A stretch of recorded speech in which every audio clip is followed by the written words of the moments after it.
I'm Dave Gray, and I enjoy sunshine, puppy dogs, abusing Sony Vaio laptop computers, and watching Neil Breen home webcams.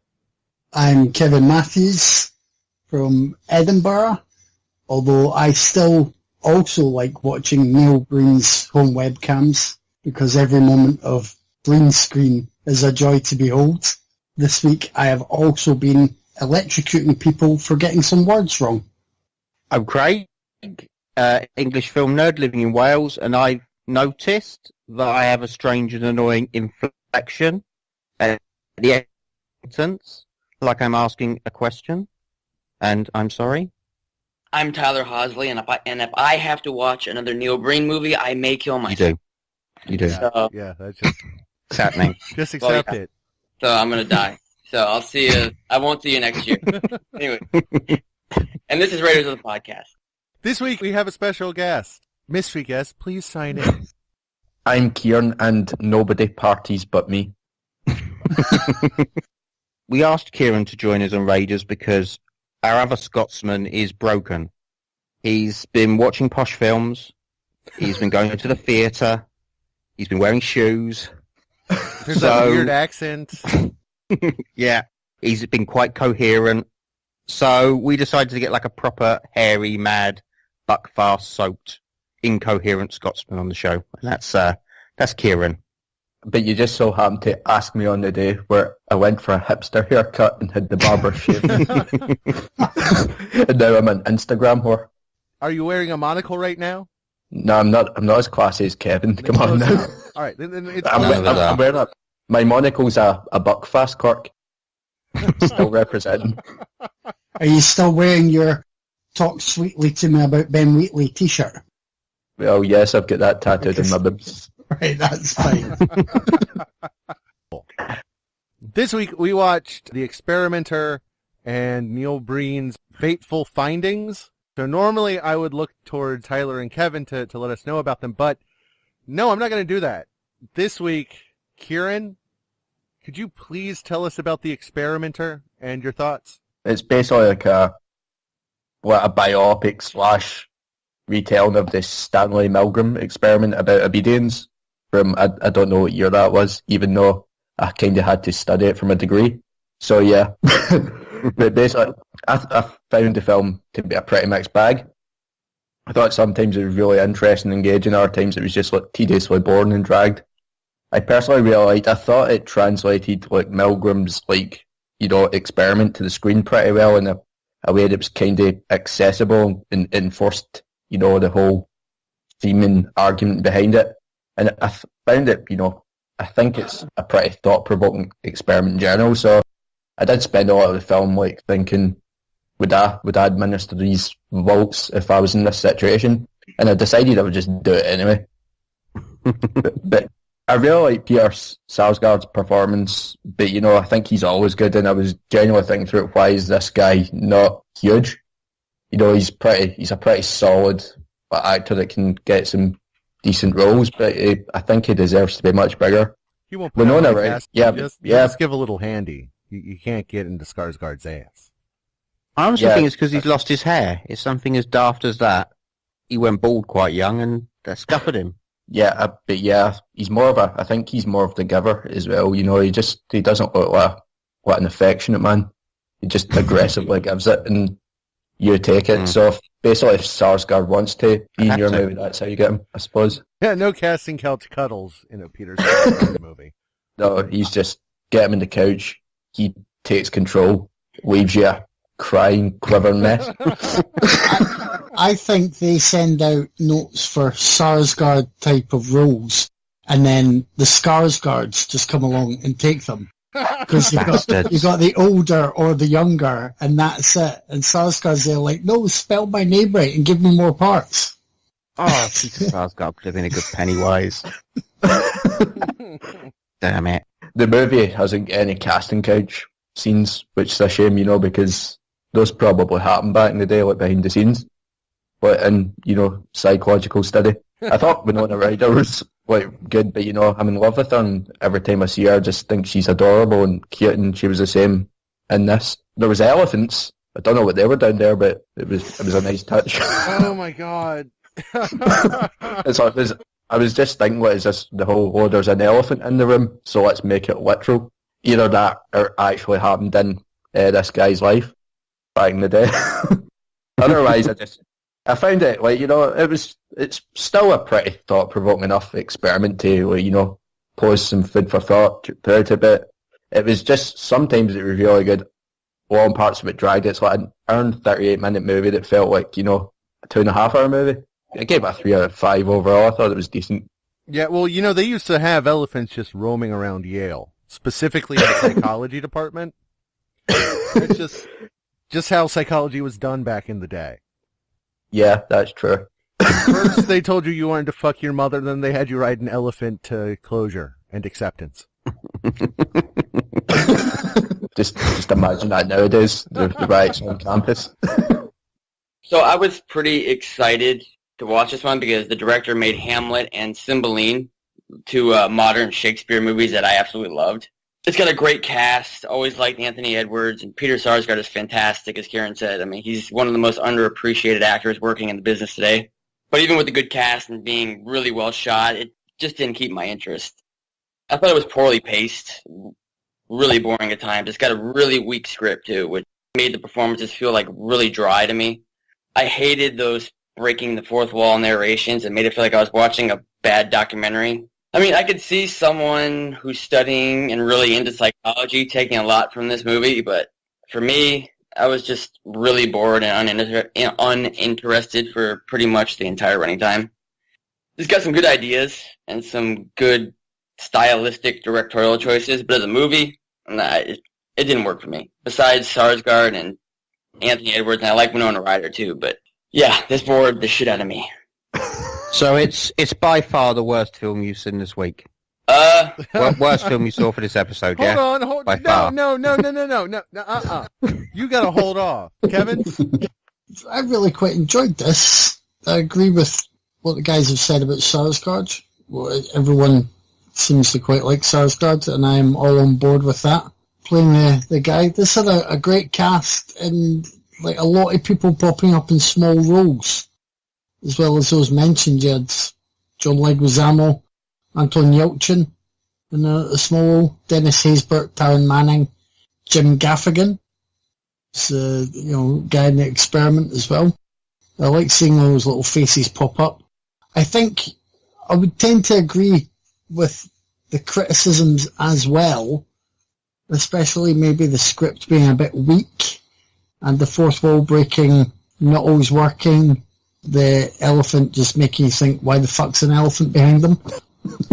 But I do think watching the experiments themselves, it was enough to keep the whole thing interesting all the time.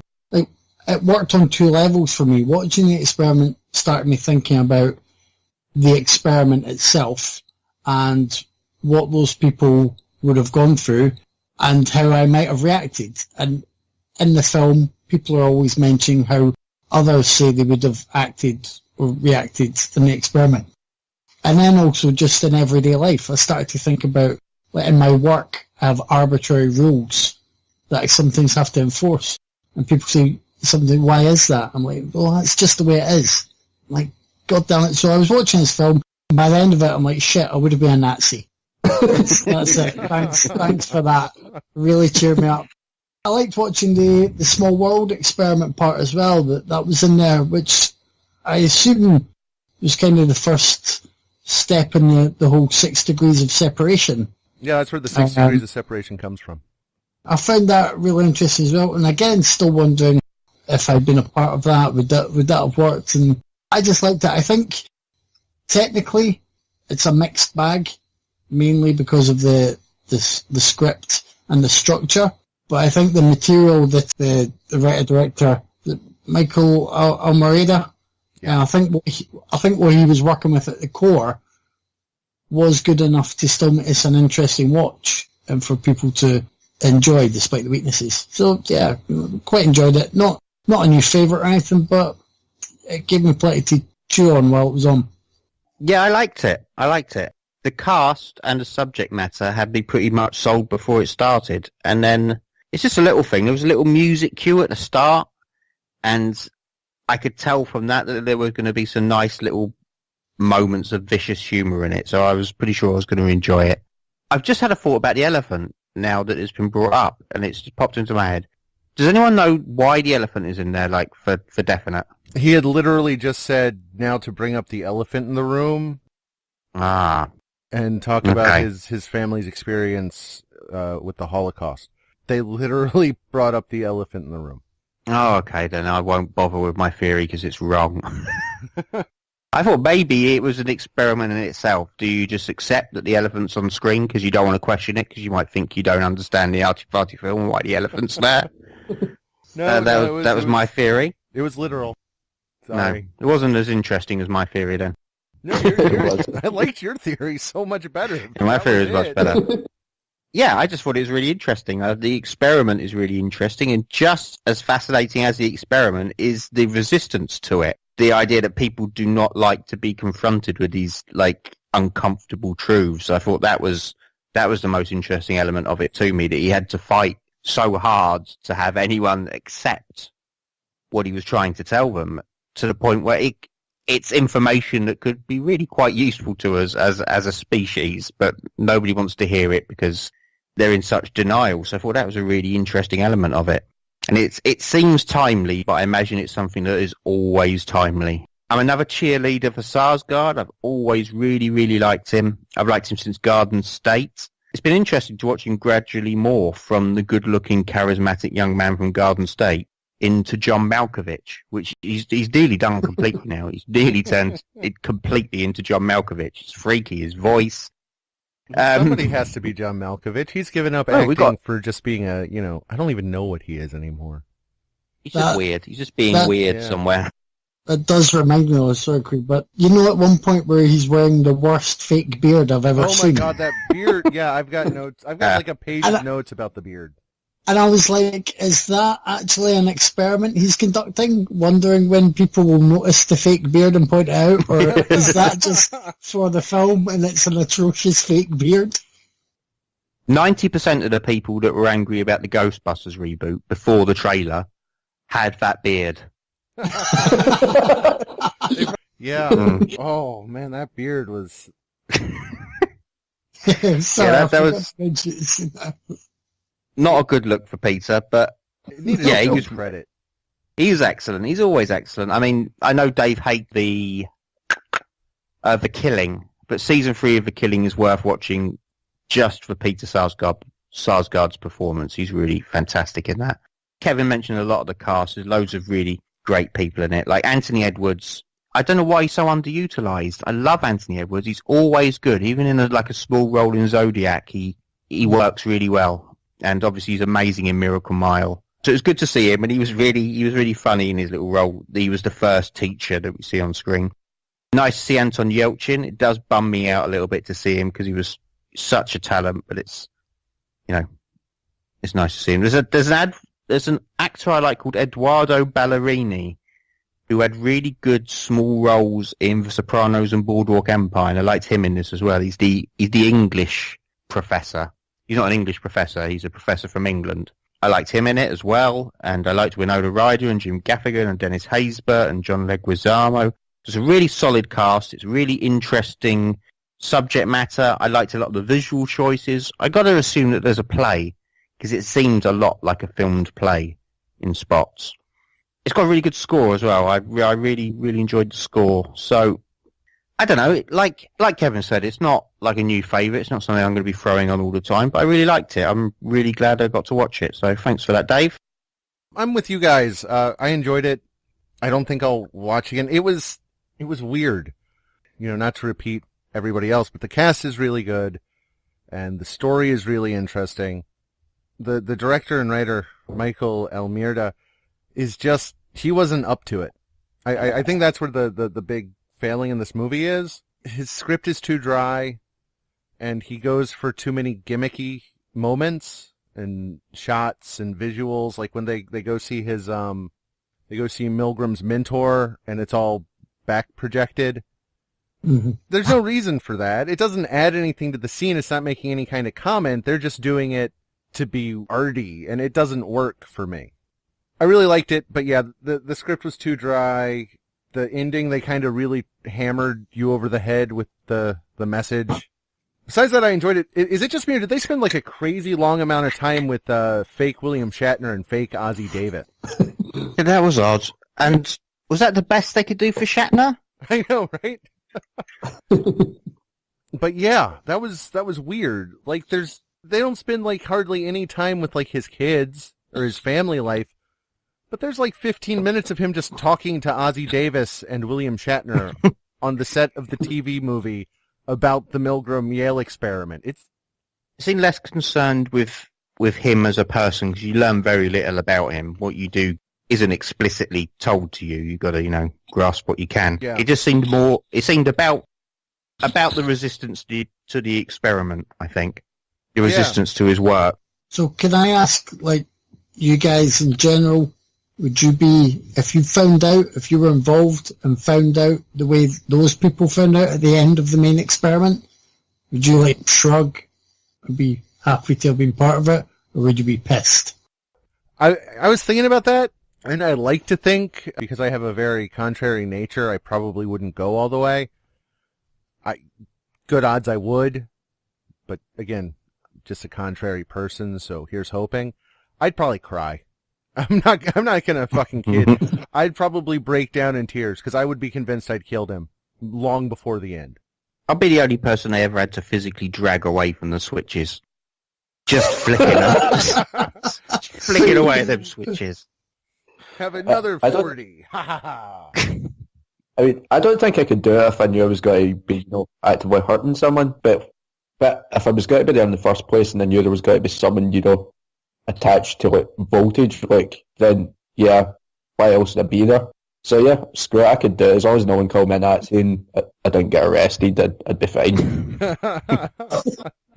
They got paid, but they still got paid if they left, didn't they? Well, if there was money in it, then I would definitely do it. I don't care who it hurt. I would push orphans down wells. And it's not even an experiment. It's just like, here's £20. Push this orphan down a well. Reunited with its parents. Tyler's staying quiet now, but I know Tyler will be flicking some switches. I'm not normal anyway, so I just probably carry on my everyday life. Get back upstairs. He's got a little low-level taser in his pocket. He just blasts people walking around the mall. He crushed to learn that he hadn't just spent like 90 minutes electrocuting someone. Just, waste. My favorite trucker hat, too. Our other film this week was Fateful Findings. So, once again, Kieran, can you tell us about Neil Breen and Fateful Findings? Yeah, well, I don't know where do we start with this? Okay. when we're first introduced to Neil Breen as a child, it's a different actor playing him as a child, obviously. He didn't actually cast himself as a child, which is surprising because he does everything else. But when we're first introduced to him, we find out he's got mystical powers and his childhood sweetheart is leaving him to move away. And there's this big, awkward 3-minute waving scene where he's chasing the car down the street and they don't stop waving awkwardly and it just drags and drags. And it's awesome. Then he grows up to be adult Neil Breen. He gets hit with a car. Then he returns home. We find out he's still mystical. He's an author, but he's also a computer scientist. And instead of meeting the deadline for his next novel, he spends his time locked away in a room with computers that aren't switched on, unlocking all these top government secrets. He fatefully finds his childhood sweetheart again, who just happened to be his doctor in the hospital. So, while his current wife is basically deteriorating because of a drug addiction, he recommences his old romance. Then she basically dies. His girlfriend gets kidnapped. And Neil Breen saves the day. Then he, spoiler alert, he unveils government secrets, all these top executives and politicians start killing themselves because they know Neil Breen has ruined their lives. And it's just, but it's delivered with such conviction and seriousness that you genuinely believe this is like a Neil Breen fantasy coming to life. I think it's worth noting that in real life, what Neil Breen is both an architect and a real estate agent, because in this film, just an architect. I looked into that. The real estate agent is a misunderstanding of some kind. Yeah, well, apparently said that he hasn't made any serious money from being a real estate agent, but it's happened a couple of times. But it makes sense because like in real life he's what those things, but cinematically he's also an architect and a real estate agent because he's an architect of our dreams, whose heart has a permanent place, like in our hearts. And his movies are those will always find home in our souls. So beautiful. I really don't know where to start with this. It's the happiest I've been watching a movie since the last time I watched a Neil Breen movie, which was the same idea. But this was like, this was epic Neil Breen. This was like next scale. This is like pure ambition put to like celluloid. I really like. It's got the most awkward sex scenes that I've ever seen in my life. It's basically just the first novel one was when he decided to leave the hospital on his own accord because he didn't need treatment. He returned home and he showered naked with like his bandages still on his face. And then his wife came in and they just cuddled. And Neil Breen is the only one naked on screen because I believe that he's that vain that he just wanted all the attention for the nudity. Like, he wouldn't pay an actress to be naked with him. I've seen Neil Breen's nipples more often than my own after watching this movie. Yeah, it's definitely like one for the ladies because you're going to see a lot of Neil Breen without a lot of clothes. But Neil Breen thinks that cuddling is fourth base. He thinks that's like the end. That's like the goal. Yeah, because that's what cuddling is it. Him and his wife have an argument. She comes into the office. They start slowly tearing away each other's clothes. And then they're eventually naked, and then they just start cuddling. And then he kisses his new flame, his old flame, who he faithfully found again. Like they cuddle and kiss under a tree for a little while. And there's also just to top it off to prove that he's a stud, there's the teenage girl who just walks about naked as a crush on him. Oh my god, you know what? I will accept all the rest, but that any teenage girl wants a piece of Neil Breen, that breaks my suspension of disbelief. But overall, despite all of the mystical and conspiracy elements, I think it's a story about love, first and foremost, mostly about Neil Breen's love for himself, which makes it very awesome. But yeah, it's 1 hour 40 minutes of it's a complete vanity project come to life, and it's excellent because I'll say one thing about Neil Breen, he's got ideas.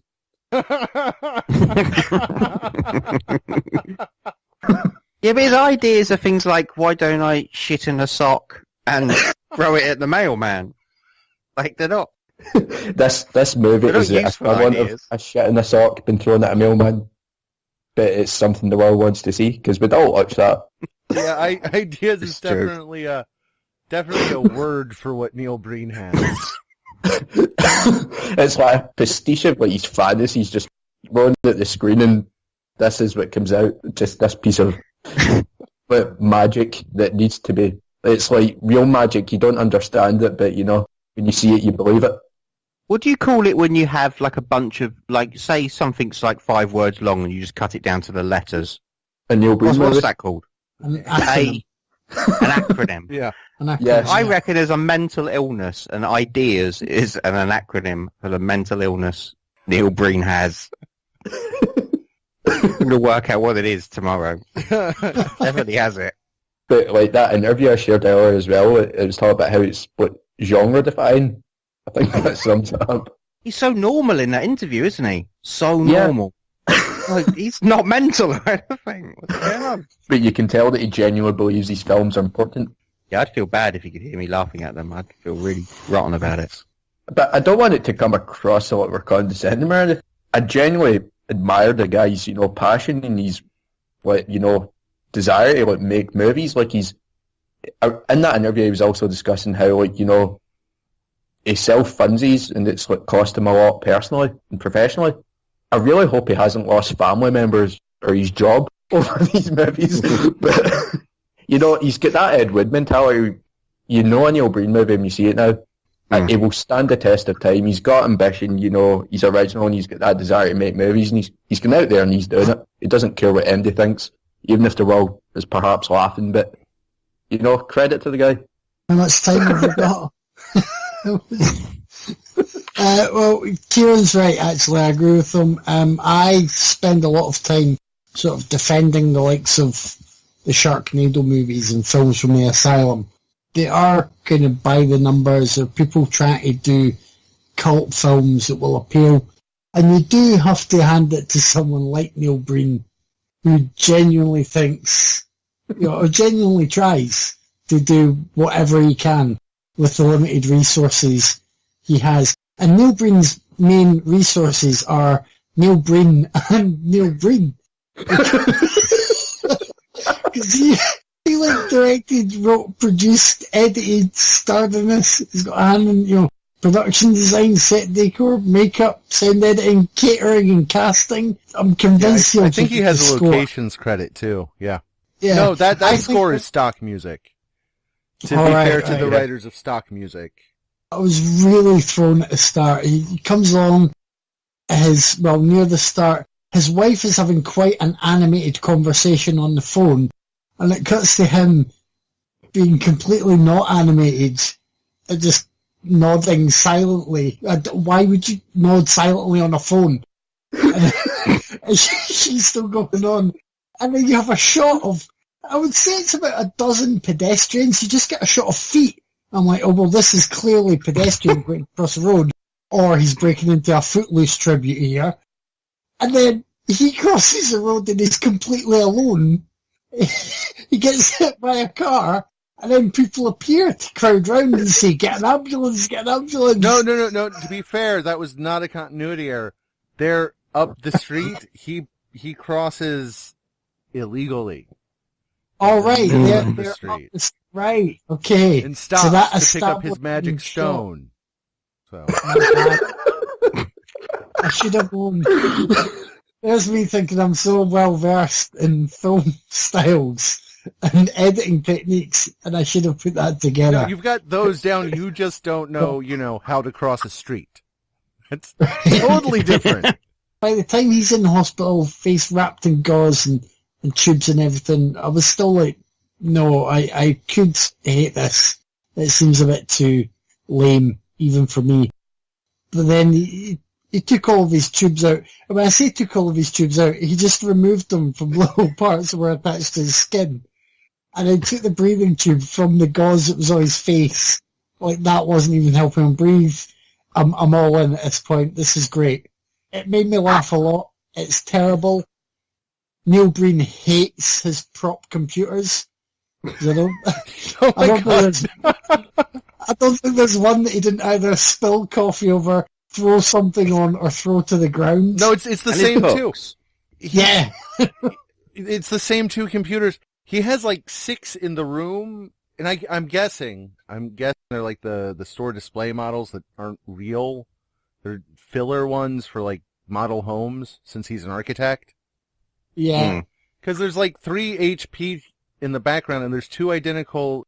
They're Sony Vios because they're clearly branded, and he abuses the shit out of those laptops. I felt bad for them. I wanted to call Japan and apologize for how we treat their shit. Do you ever even see like a standard kind of screensaver screen? Even while he's clacking buttons and stuff, pretending to write this revelation. No.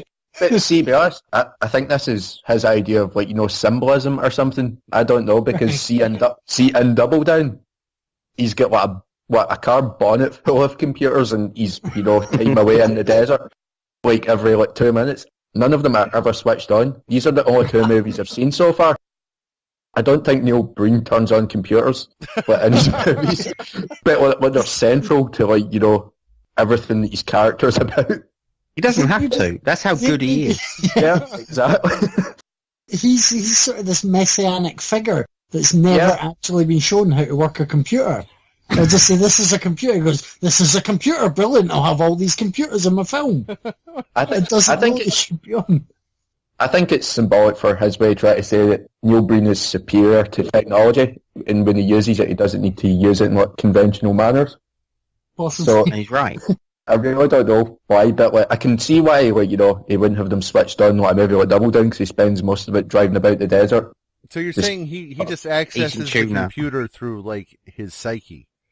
Yes, The computer is just so he doesn't terrify his wife. yes. I got it. But in like Double Down, he was riding solo, like just hanging around the desert, just talking about all of these skills that he had and how the government was watching. As you already mentioned, the lovely shower sex scene, but my favourite was, again with the computers, he sort of sweeps them aside when his wife's there. He tries the big dramatic sweep and to have the sexy moment, and it doesn't work. And I keep on thinking of, I know you might not all be like Friends fans, but there was Phoebe had a scientist boyfriend. He wanted to dramatic sweep off a desk, Yes. and then he cleared everything tidily because he couldn't do it. It's like Neil Breen just really wants to tidy that desk rather than make love to his wife. Well, it's because I noticed that Neil Breen is really decrepit at this point. Like, he is not at all well. Like, there's a part where he has to, like, lift a toilet seat. I think it takes him about 30 seconds to do it. You can hear his back creaking. Dude is a mess. There's a subplot with his friends. that bizarre murder-suicide moment, the ricochet off the Ferrari.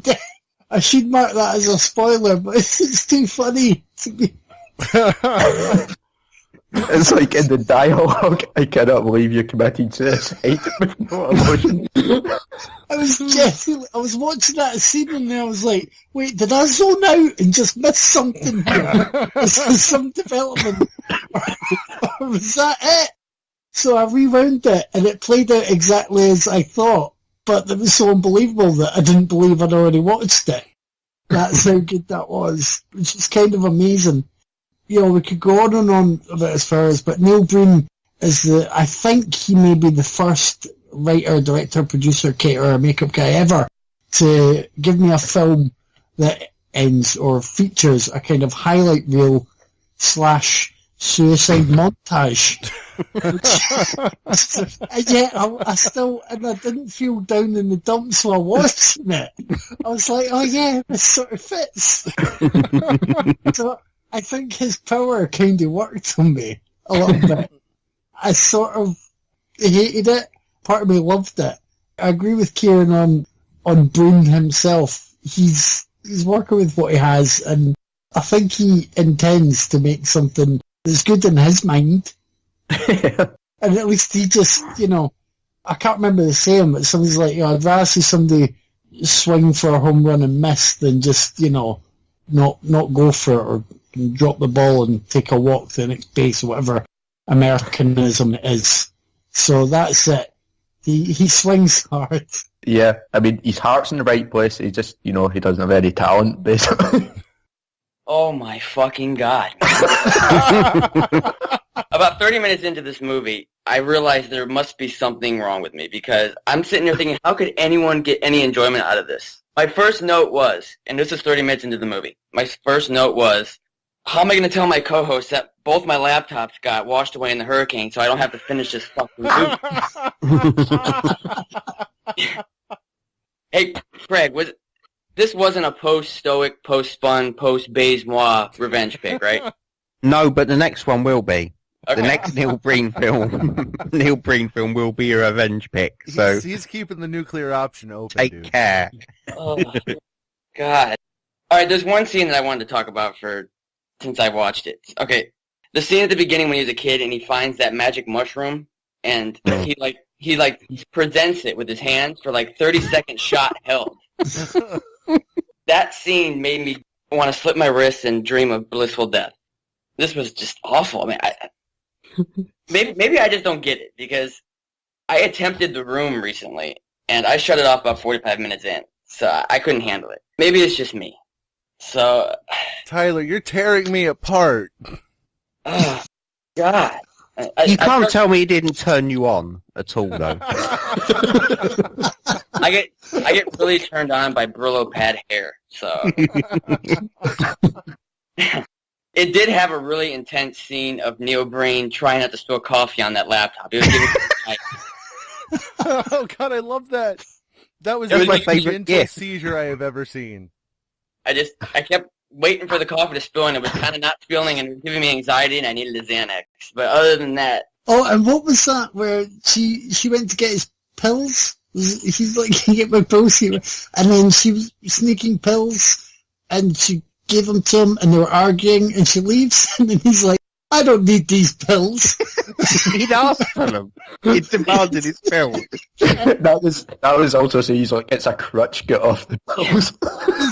These moments She will, fishes them out the toilet. these He doesn't moments will understand play how in my flushing mind. pills work. my God, I don't really have much written down for this movie because I kept writing. How many movies does Neil Breen have? 4. Yeah. 4, yeah. Well, he's got another There's one a- coming, so Yeah, it's Soon to been be 6 5. months and he's only It funded hasn't been- 5,000. Yeah, Good it's God. not going well. Yeah, it needs 50,000. Like, we thought this was ambitious. The next one's got to be, this has got to be sort of Independence Day resurgence or something. I bought a lottery ticket today, and if I win, Neil Breen's going to be making a lot of films.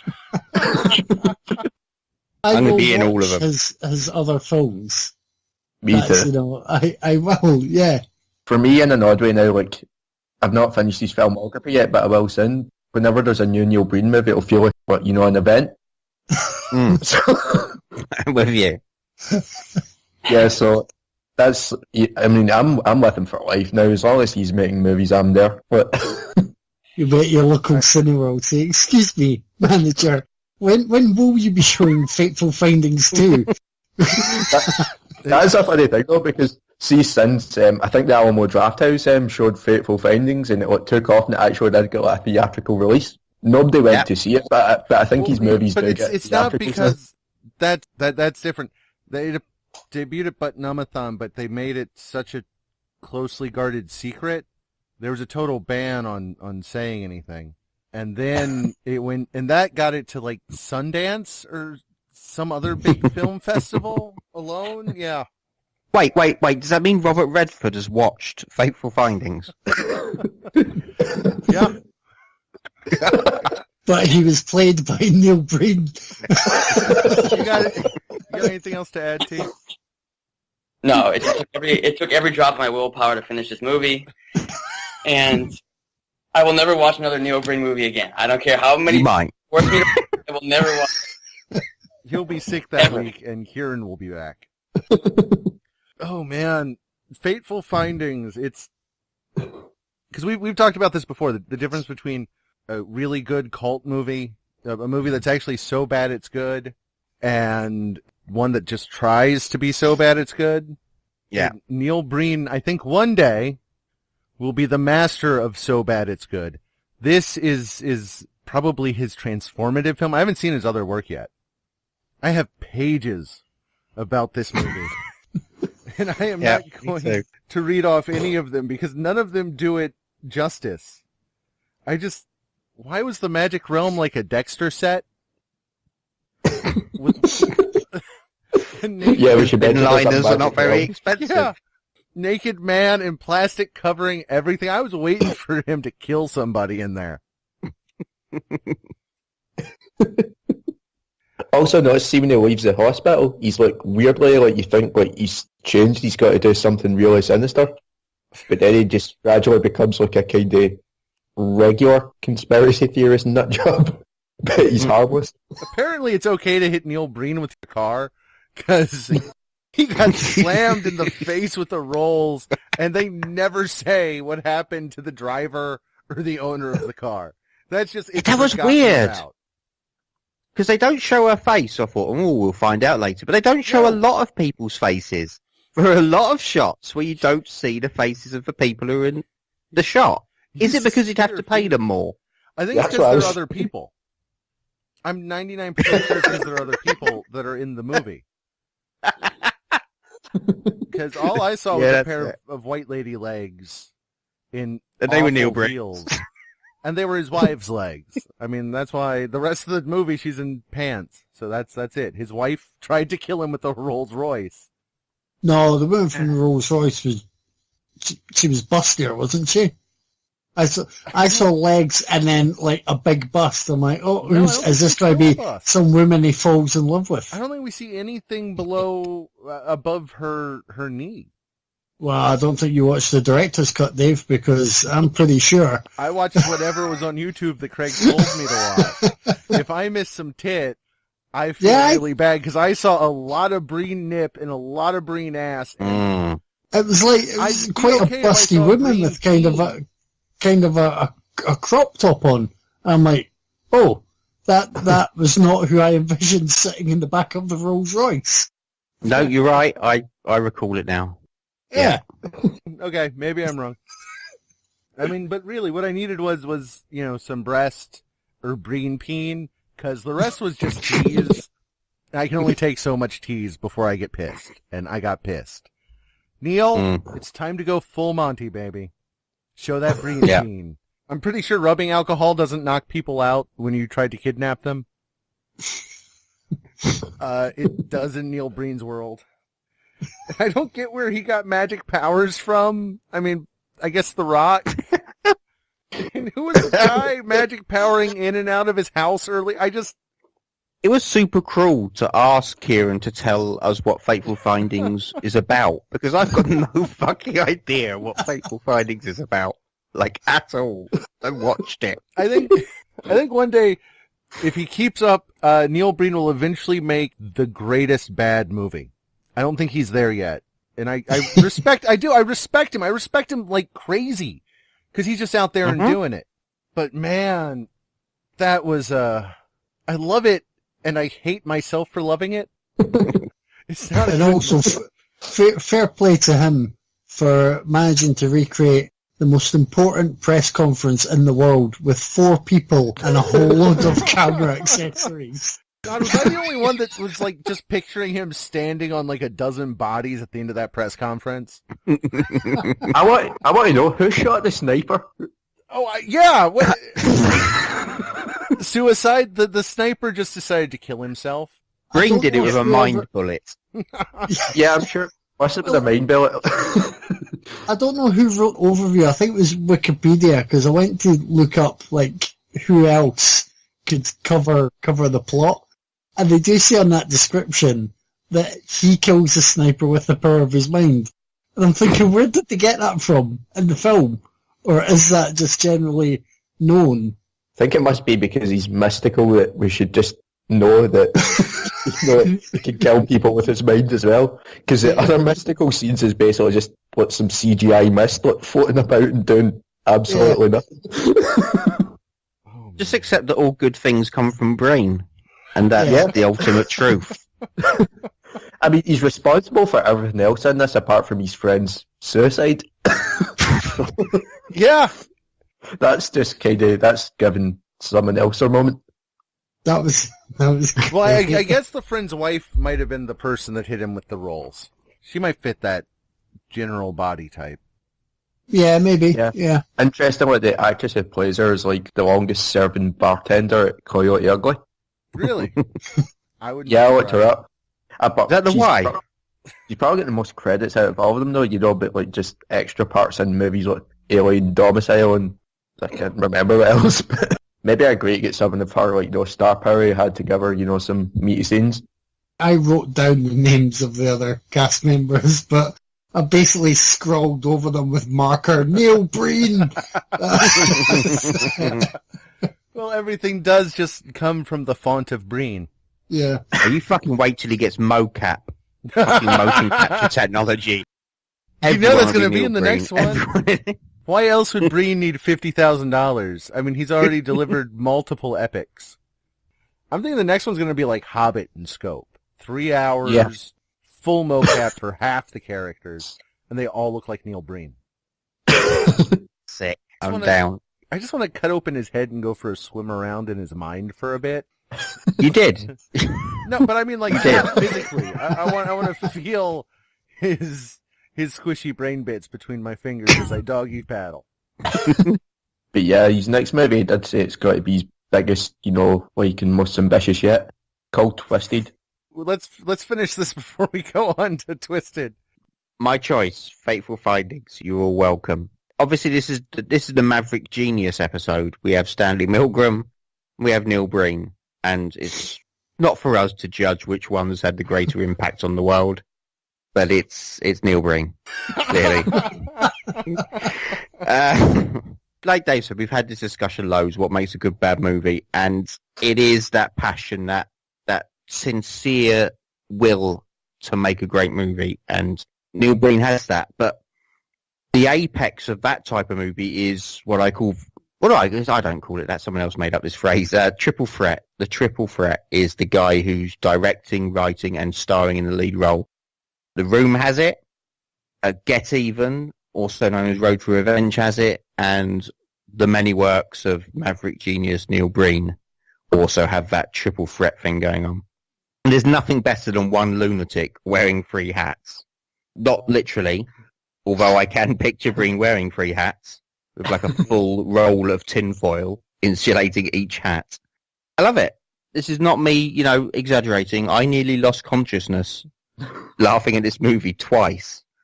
I had spots in front of my eyes, and I was concerned that I might pass out. That's how much I was laughing at this movie. There's just so many elements about it that I love. There's the acting. Everything is so unnatural. Like everything. Like every word, every movement. And I feel certain that the actors would do a take, and it would be like a human. And Breen would come and go, no, that's not how you wave. That's not how you wave at someone. You do it like this. And then he would demonstrate how a sexually deviant cyborg lizard person and they'd be forced to just do everything as Neil Breen would do everything. And that's why everything is so fucking strange. There's a scene where he's lying unconscious on a gurney, and he could not do that naturally. He's so stiff, like on that gurney. And his laptop acting is just he's never used a laptop before. He insists on them being like a big part of his films, but he has never used one in his life. But he did. At least he knows where the space bar is. He hits that a lot while typing. Yeah. Well, he hits that a lot, like in his speech as well, like the gaps between the unnecessary gaps between words when he speaks. They make no sense. Everyone does. It's like they all went to night classes at the Christopher Walken School of Delivering Dialogue. That's what it is. It reminded me most of like a David Lynch film done badly. This is like his version of a David Lynch film. I think, was it Tyler? Tyler, did you mention the mushroom being presented like a game show host's?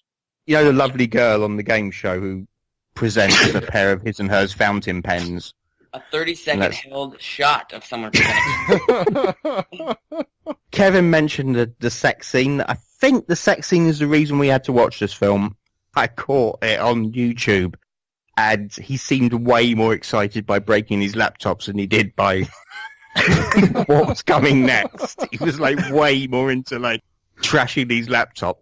So afterwards he was just kind of like, oh, I suppose we need to fuck now. I do wonder if he has a hearing problem since everybody yells every line. So I think he has various maladies. He's spent his life having people yell everything at him, trying to be heard. Maybe the set doesn't have microphones. Yeah, because we he had discussed the the yelling earlier, didn't we? Looked repeated dialogue as well. The doctor and her fellow were introduced by the pool. That happened twice. Exactly the same lines. And it happens a few times. It's Yeah. just something that, I'm sorry, I just thought of it. I didn't mean to. Maybe. He certainly has some problems. Yeah. I don't know. His hearing is amongst them. But I wasn't counting that has psychosis. That's brought me onto the dialogue, which was the next thing I wanted to talk about. Like from there onwards, like I was helpless a lot of the time. If any of you want to murder me, and I think several of you probably do now, murder me while I'm watching this film, because I am not able to defend myself. I'll be laying prone on the floor, just pissing myself. Just lines, they're so out of context, but the really the non-comforting doctor who says, no, he can't hear you. when they're talking to him in his coma. So you don't say that. You say maybe he can hear you. It's like, no, can't hear you. What have I got written down? Lines like, you now have all the truths. I need you to go away now. You know about it. That's one of his massive spaces. No more books. It's another line. But the best stuff is where Breen loves to repeat himself. He loves it. So here are two pieces of dialogue that just ruined me. First is when he's talking to that teenage girl who's attempted to seduce him for reasons that are beyond my mental capacity.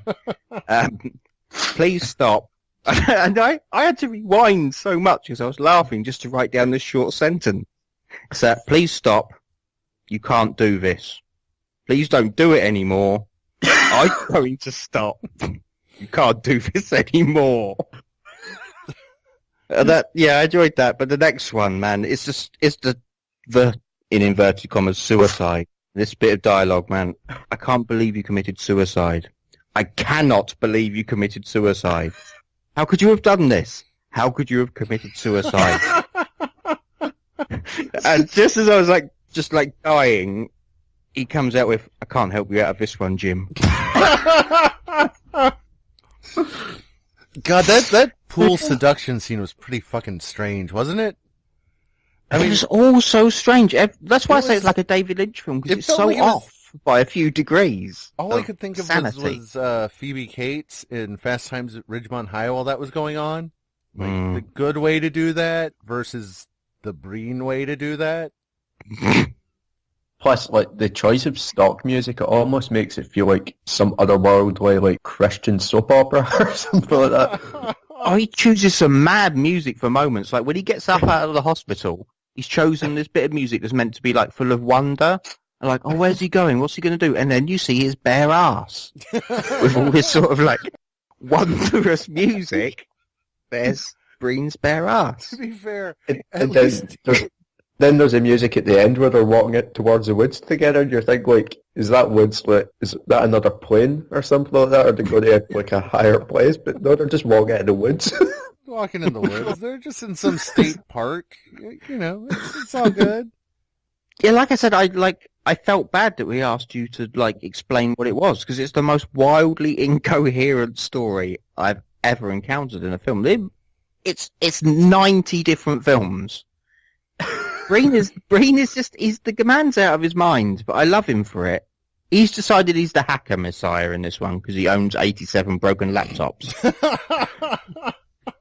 Like, it's just such a weird film. It's like, it's 3 different types of porn. It's bare shoulder porn. If you're into bare shoulders, wow, there are a whole bunch of bare shoulders in this film.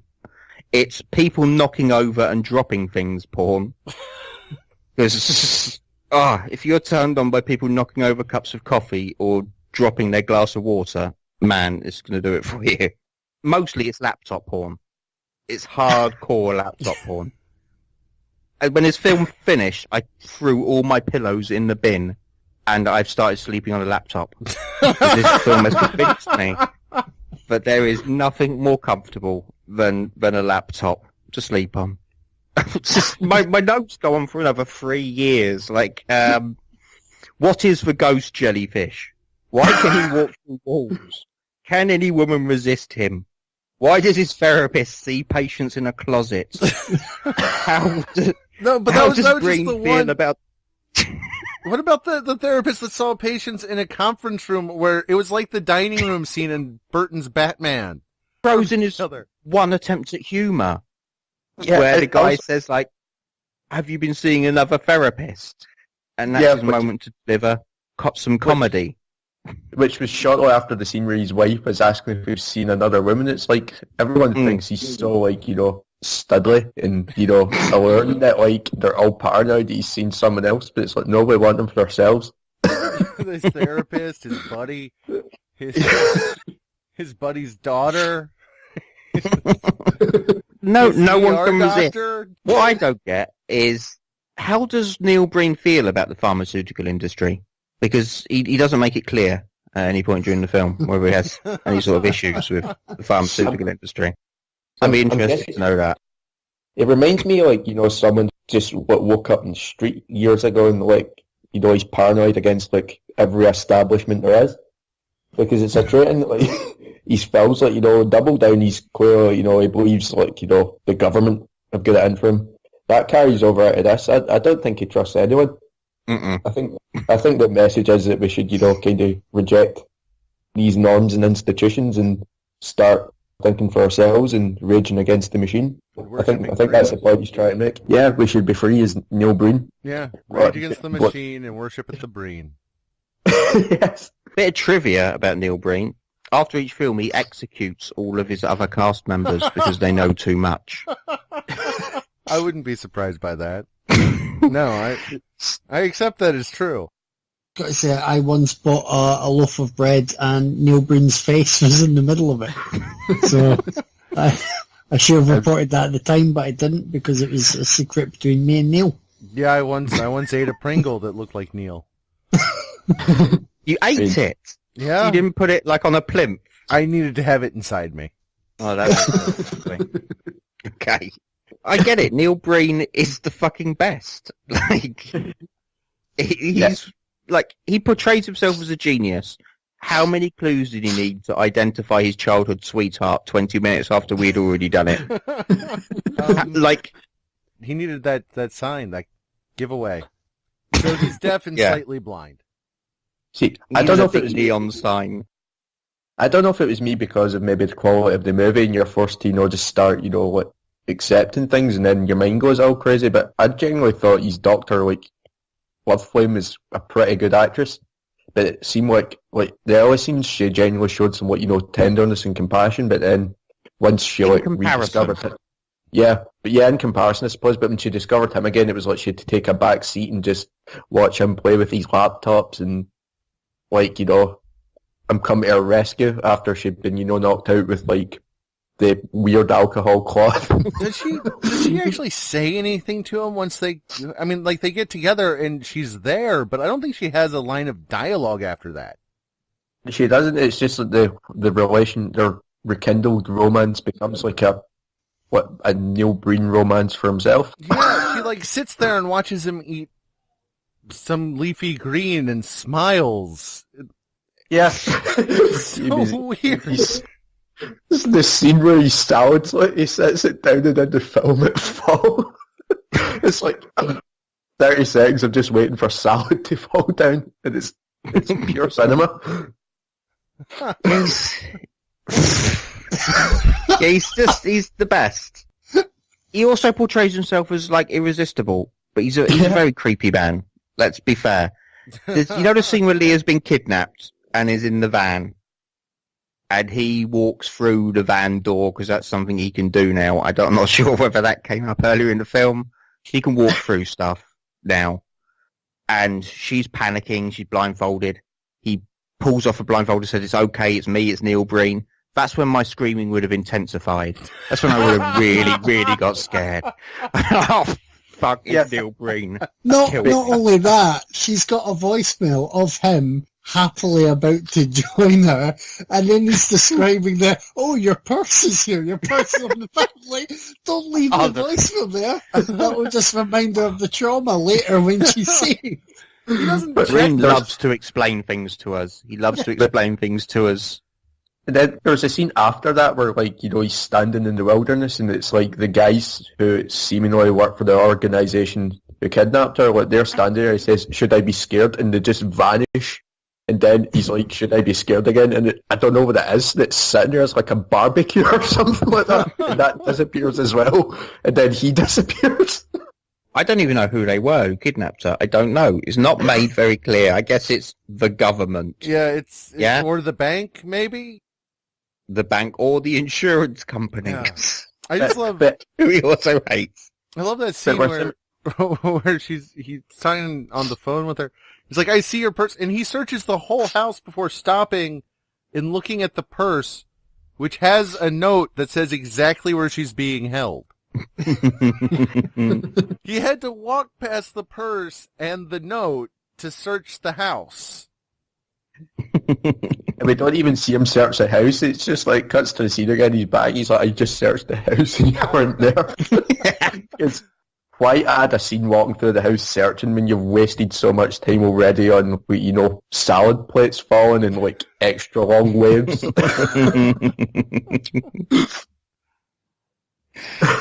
Oh, shit.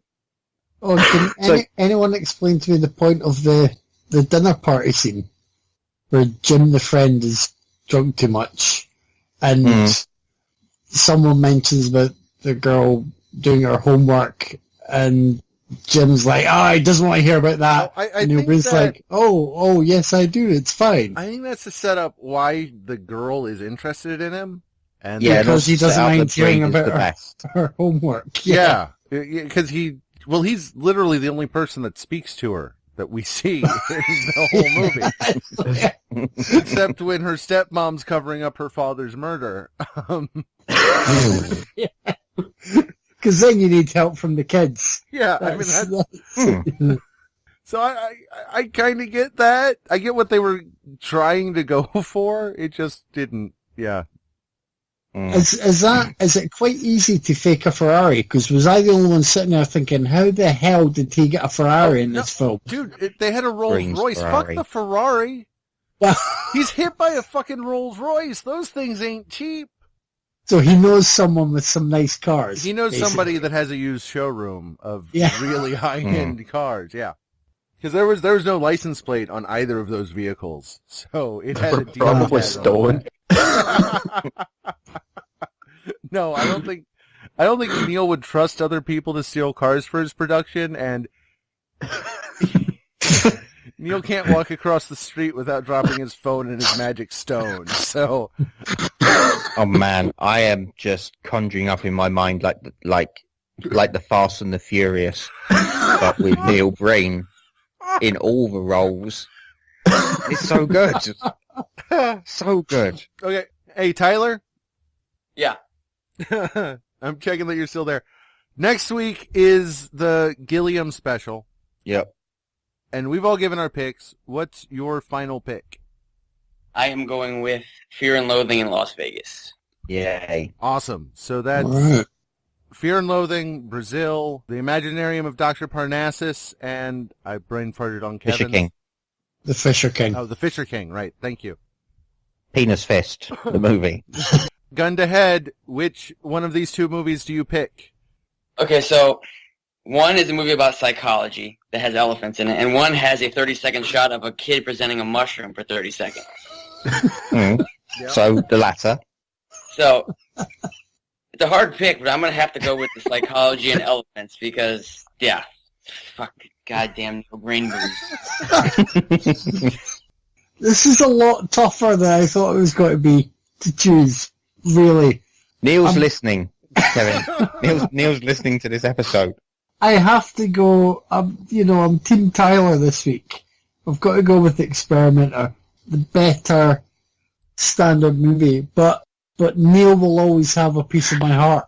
The Experimenter, while a conventionally better film, I had a middling reaction to it, and I will probably forget about that movie in a couple of years, but Neil Breen, I will never ever forget. Like, this movie, this is imprinted in my memory until the day I die, so I'm definitely picking that. I believe that rather than go with a movie that is kind of so-so, you should go with the one that you'll always remember, for better or worse. Oh, that's a good point. Not too late. Craig? Yeah, this is a movie. Faithful Findings could end with like a 10-minute static shot of Breen fucking a honey badger to death, and it would be no weirder or less coherent than the film that I watched. So it's Faithful Findings. Neil Breen is my whole life now, guys. I don't care about anything else. I'm Neil taking the Breen. Experimenter on this one. I am going to say, Tyler, next time you know in advance you're going to be missing a week, we are having Breenapalooza. Okay. Oh, Craig, did you just come? so much. October's all horror, isn't it? Is it all It is. horror? Yeah. The Horror Rob Zombie slash special. exploitation. Ending with a Rob Really? Zombie special. Yeah. We promised Tyler this one for Yeah. a long time. And he's been good. That's why Tyler stuck it out. Yeah. Yep. So this is We Tyler's were going to reward. pick one each, but I think to be nice to Tyler, we should do them all because there's only like 6. Yeah, I got no problem doing Between that. 4 and 6, no biggie. Horror all month, and then every Rob Zombie movie coming in October. Thanks for joining me, guys. Thank you, Yay. Kieran. This was fun. Thank you for having me on. Yeah, cheers, Kira. Good to have you Thanks, up. Kieran. Thanks. Bye. See ya. Bye, guys.